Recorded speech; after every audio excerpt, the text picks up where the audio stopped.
Hi, so I'm Emma Fitzsimmons. I'm a reporter here at the New York Times, and I believe I have one of the best beats here. I get to cover the New York City subway and transit, which means city bike, Uber. And I've written everything about Second Avenue subway opening, which was almost a century in the making, which was really exciting to be there for that. I went to the New Year's Eve party with the governor when we took the very first ceremonial ride. And I also wrote, one of my most famous stories was manspreading, where I wrote about men sitting on the train with their legs far apart and not leaving any space for the other people on the train. I'm really passionate about transit and urban infrastructure, and that's a passion that I really want to share with the students. I'm also one of the first female transit reporters at the Times in the last few years, and so I'd really encourage young women to apply for this course. I think the industry is really dominated by men, so I'd love to sort of share that passion with you all. We'll discuss what it's like to be a reporter in New York City and sort of what my job entails, and how to ask questions and how to think critically about these projects, which cost billions of dollars. We will use New York City as a case study because there's so many projects happening right here. I've been told by experts that there's more happening on transit infrastructure in New York City right now than any other city in the country. We have the Second Avenue subway, which just opened. We had a new station at Hudson Yards on the west side. We have the Oculus, the really cool new train terminal down at World Trade Center. We have a Hudson Tunnel that's going to be built between New York and New Jersey. And we'll talk about other ideas sort of in the future of mobility.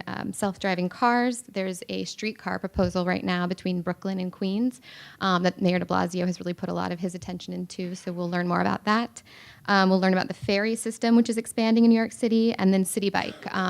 I recently wrote a story about how they're trying to expand it to all 5 boroughs and not just mainly in Manhattan and Brooklyn right now. And we'll ask the students about what's happening in their cities. There'll be students from other cities across the U.S., so we're interested to hear sort of what's happening in other cities and what the future of transit looks like.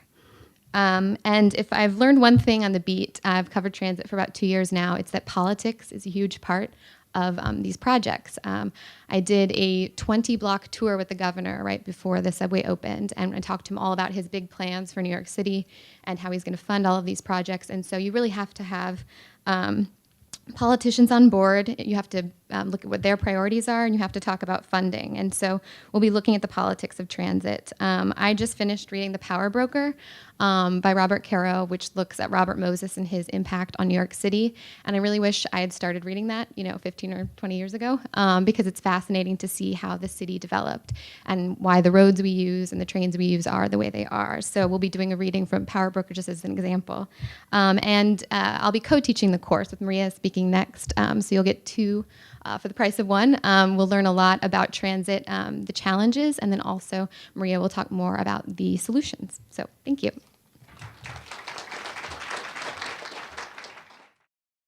Okay, so again, my name is Maria Aiolova. I'm the co-founder of Terraform One. I'm an urban designer and a futurist.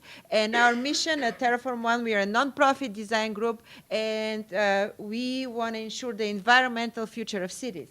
And we do that through what we call the speculative practice. We start with what we know today about technology and innovation, and you project in the future. This is an image we created almost 10 years ago. This was in support to another nonprofit group called Vision 42nd, and we presented it to Mayor Bloomberg at the time, proposing to close 42nd Street to pedestrians and have all these new environmental technologies implementing there. Green walls, growing algae and building facades, producing energy, having robots, farming, drones in the air to monitor the environmental conditions, and finally, just rapid transit and daylighting creeks. Well, this hasn't happened on 42nd Street yet. There, this technology is being implemented in cities around the world. In fact, there is currently in Hamburg, there is a building that the whole facade is made out of bioreactors that grow algae as a source of energy. So at Terraform One, we decided we have to start a new profession, what we called urbaneers. These are these multidisciplinary professionals, and their role is to regenerate, pioneer, and sustain the future of urban Rome. So we hope our students at the end of the course will be the new urbaneers. Who are the urbaneers? They're not just the designers and the planners and the developers, but the chefs, the farmers, the farmers. They're all responsible for the environmental future of cities. So a portion of this course will be spent at New Lab. We are at the Brooklyn Navy Yard, right across the river, where they used to build all the big battleships. USS Missouri, USS Arizona were constructed there. We renovated this old machine shop into New Lab. This is a collaborative space where startup companies from the urban technologies, robotics, artificial intelligence, and connected devices work side by side. So we'll have our studio hours there. We'll learn about the Navy Yard. We'll hear from all these different innovators who work under this big roof.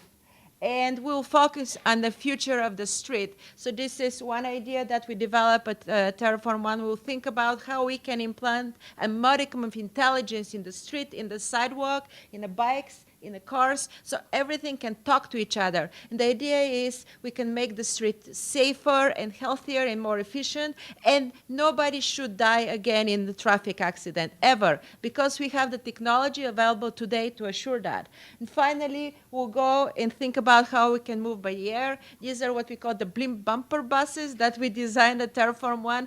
We were so fascinated by the Macy's Thanksgiving Day Parade. If you think about, it takes like about 50 people to hold down SpongeBob. So we want to harness this energy and think about how it can slide and air jump on and off. And finally, think about the future of the cars. These are self-driving cars. And in a city, they don't have to be these precious metal objects. They can be soft, so they can bump into each other and get scuffed.